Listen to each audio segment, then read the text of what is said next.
Here I have two of my 8 Bessey clamps. These are 24-inch clamps.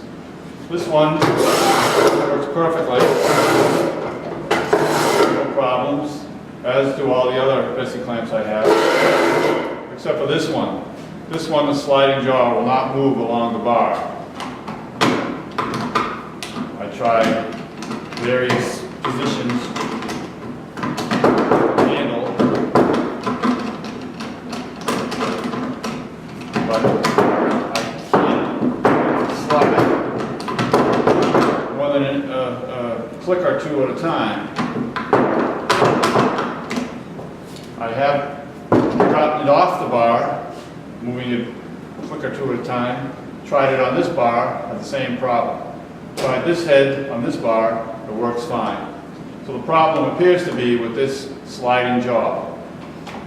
It just